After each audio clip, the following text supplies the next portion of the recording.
A arte de educar as crianças de hoje, Padre Courtois. Capítulo 10. Dar o exemplo. Quereis obter alguma coisa dos vossos filhos? Começai por dar o exemplo. O exemplo pode muitas vezes substituir tudo, mas é insubstituível. Conselho sem exemplo, discurso sem alcance. O exemplo é quase sempre o mais eficaz dos conselhos. O exemplo serve a um templo de modelo e apoio. De modelo, porque o conhecimento das virtudes pelas crianças é, a princípio, imitação. É por imitação que a criança aprende a falar e a agir. De apoio, porque dele a criança precisa. O que se lhe ordena ou pede, sobretudo quando se trata de algo novo, é difícil para ela.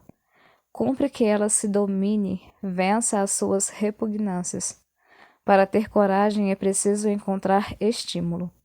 A melhor ajuda é o exemplo dos que a cercam. Nada como o exemplo para animar a criança, mostrando-lhe por evidência palpável que o que se lhe pede para fazer é realmente possível de fazer. Nada melhor para encorajar uma criança ao mergulho do que mergulhar com a criança. Sede o que quereis que os vossos filhos sejam. Eles seguirão mais vossos atos do que vossas palavras ou conselhos. É preciso conduzir-se em presença da criança como se ela fosse adulta e compreendesse tudo. A criança não larga os olhos dos pais.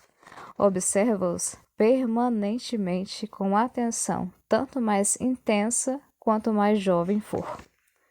Não lhe escapam nenhuma das vossas palavras e nenhum dos vossos gestos. Tudo se registra no seu cérebrozinho com sons num disco de fonógrafo. Isso, inclusive, quando está absorvida por preocupações de outra ordem. Notai que ela não dá necessariamente parte à família do que ouviu, mas lá um dia, às vezes muito tempo depois, fará uma reflexão que demonstrará haver entendido tudo muito bem. Ora, as pessoas que uma criança vê e ouve constantemente são o pai e a mãe. Seres humanos que mais contam no mundo para ela, que julga infalíveis em seus julgamentos e perfeitos na conduta. A criança molda os seus próprios pensamentos e a sua conduta pessoal, tudo, enfim, até as suas últimas atitudes e inflexões vocais nos do pai e da mãe. Nem nas grandes coisas, nem nos pequenos detalhes a criança deve ser levada a pensar: meus pais não fazem o que me mandam fazer, de forma alguma. A vida do pai e da mãe deve ser para ela um modelo sem jaça do que deve ser a sua própria vida. O olhar da criança tem mais habilidade do que se pensa para aprender as contradições entre a vida e os conselhos dados. Pelo que fazemos, ela julga a importância do que dizemos. A criança é um lógico simplista e sem matizes. Se o que exigem de mim é correto, pensa ela, vale também para os meus pais? Se não tem utilidade, por que me é imposto? Sem dúvida, pode-se discutir este raciocínio, mas não se pode impedir a sua formulação. E quando vem a propósito de coisas nas quais há realmente negligência dos pais, todas as explicações que se deem não mudarão a lógica da criança e não lhe darão o troco. Por exemplo, princípios fundamentais, dizer a verdade, praticar a religião, ter uma boa atitude, dentre outras coisas. Conheço, infelizmente, muitos pais que, diante dos filhos, usam termos que a mãe deveria proibir-lhes. Isso pode levar, por parte das crianças, a observações impertinentes, mas, de qualquer modo, justificáveis. E ninguém tem o direito de surpreender-se do que elas transgridam a proibição em causa. O exemplo é que é o grande mestre da educação. autoridade tanto mais forte quanto sem brilho, influência tanto mais poderosa quanto se insinua sem rumor. As palavras passam, os exemplos ficam, diz o provérbio. Sim, mas se vos recusais a vos deixar levar por eles, voltarão para vós e vos perseguirão com insistência. Tal é a força que se liga à sua lembrança. Para formar uma consciência, é preciso deixar ver a própria retidão e a própria lealdade. Para formar um coração, é preciso mostrar o seu, dedicado e compassivo. Para formar uma alma, é preciso mostrar a sua, fiel à oração.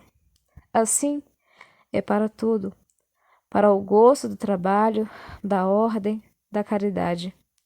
O filósofo de Bonaldi observa com justeza, abre aspas, as crianças julgam os pais numa idade em que apenas deviam amá-los, tornam-se severas antes da razão lhes ter ensinado a ser indulgentes.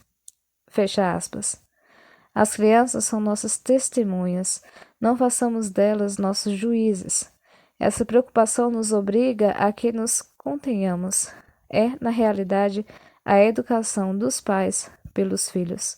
Quantos atos heróicos cumpridos pelos pais que se preocupam em não comprometer a educação dos filhos poderiam inspirar nesse ponto qualquer educador. A educação não consiste em fazer discursos aos nossos filhos bem tranquilos, com a cabeça descansada. Às vezes são necessários, sim, mas se a eles nos limitássemos, como seria insuficiente? Educação dos nossos filhos, mas ela será toda a nossa atitude cotidiana em face da alimentação, do vestir, do trabalho e do repouso, em face do sofrimento dos outros e dos acontecimentos, etc. Atitude essa que os nossos filhos observam dia a dia, que os impregna, que os edifica. É vivendo retamente, corajosamente, generosamente, que conduziremos nossos filhos à vida reta, forte e dedicada. A educação representada é uma caricatura da educação. Só se educa sendo educado. No primeiro caso, a criança, ao se tornar adulta, pode furtar-se-lhe orgulhosamente ao que aprendeu. Não pode, entretanto, furtar-se à influência de uma vida reta.